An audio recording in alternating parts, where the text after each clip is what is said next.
Hi, everyone, and thank you for watching this brief feedback video for your first written assignment. Now, if you've taken a course with me before, you know just how much I love providing feedback in a video. Now, obviously, I try my best to provide a very detailed rubric so you know exactly how things are graded. However, Blackboard sometimes falls a little bit short in certain areas. And so when I'm grading your written assignments, I like to have more than just a tiny little text box to type in. So not only do I provide that rubric for you so you know exactly how things are graded, but on occasion, if I have an opportunity, I also try to do a video as well. Let's go ahead and take a look. So for Module 3, you had your first written assignment, and Module 3 focuses on human capital trends, but more specifically, data analytics. So what I'd like for you to do in this particular assignment, it's a really simple, straightforward assignment. I don't want to say it's easy, but I want to go ahead and get you started off on the right track, get your feet wet, and what better way to do that than ask your opinion on a couple different things. So the great thing about this assignment is that there are no right or wrong answers, just a well-supported one. So your first question was this, in your words, tell me what people analytics is. I wanted you to define what it is, and why do you think it's important for HR professionals to use data and trends? We know that there are a lot of different trending data out there. It can help us, help the business, help HR. So why is that? And so this first particular question was only a 100-word minimum, and hopefully you were able to fulfill that obligation or that requirement, I should say. And the second question, discuss some of the challenges that HR professionals face with people analytics, and then any recommendations that you have as well. And so you can use bullet points. Sometimes I like bullet points to clearly outline the challenges and then those recommendations as well. And so this should somewhere been around about 150 words. Now, I am not a stickler. You know, if you came a little bit short, if you're about 140 words, that's okay. I'm looking for content, not necessarily the amount. So if you have a well-supported, great answer and it came in a little short, that's okay. Now, if it came in way short, if you're only talking about 50 words here, then yes, I needed you to expand and elaborate just a little bit more. But that's really where the opportunity is for this particular assignment.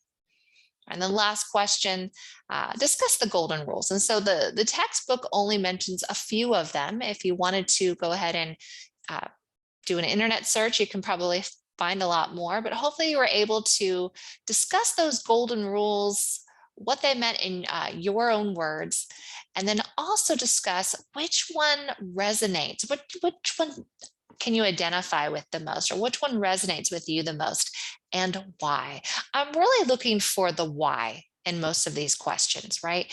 And so one way a student can earn full credit is making sure that not only are they meeting around the word minimums, of course, but also making sure that they're answering the question and the why part of it. So if you look at number one, it's a two-part question. It talks about what, define people analytics in your own word, but then also talk about why it's important for HR professionals to use data.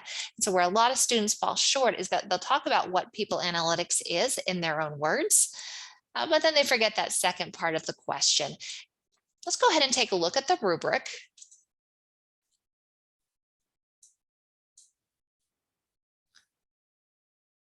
If you look here also, let me go ahead and back up for just a moment. I apologize. But if you also look at the assignment requirements, it talks about some of the things that I was looking for. First of all, I need a Word or PDF type file. So no text or comment submissions allowed. It is college. I want a document. In addition to it being college, please put your name and date and course information at the top as well. It needs to be free of spelling and grammatical mistakes. I think the most common mistake is lowercase i's. I'm not sure if you're typing these things out on your smartphones or your tablets, but I do notice a trend with a lot of assignments that I's are just not capitalized. So go ahead and make sure you have those capitalized, use punctuation, use commas, that sort of thing. If writing is not your strong suit, we also have a writing center. It's called the ILC, the Individualized Learning Center. Please go over there. It's a free service for you. They will help you with your writing. They will actually They're very helpful. They'll help you with your written assignments. I also tend to suggest Grammarly.com, like grammar, Grammar, and then LY, all one word, Grammarly.com. You can go ahead and copy and paste your documents in there. It will help you with your grammar as well, and it'll find mistakes for you. Couple other different things. Obviously, we had a little bit of a word minimum. I talked about those word minimums already, so I won't talk about that. So just making sure that you uh, fulfilled that requirement, and then also work with significant elaboration and demonstration of applied knowledge will receive the highest amount of points. Let's go ahead and look at that grade rubric now. It disappeared somewhere. There it is. All right, so if you follow those directions, you're going to get some free points on this one. First of all, did you upload a document? Yes or no? If you did, you get a free 10 points. If you did not, if you used the text submission or the comment box, well, then you lost 10 points. It's either yes or no. Same thing with format. Did you have your name, date, course information at the top? If you did, you got a free 10 points. If you did not, then you lost some points. Grammar and spelling. Grammar and spelling. If you had no spelling mistakes, no grammar issues, then you received a full 10 points. But if you did have a couple errors, then maybe 5 points to 9 points, depending. And then last, if it was just riddled with errors, and sometimes that does happen, you'll get 0 to 4 points. And typically when I see students who are struggling with their writing, I always recommend the ILC. I'm not always the best writer myself. I'm a math and science person. I like numbers. So I used to struggle very much with writing. However, you do get better through time and more practice. All right, let's go ahead and take a look at those critical thinking questions. So that's basically how you can earn the first 30 points.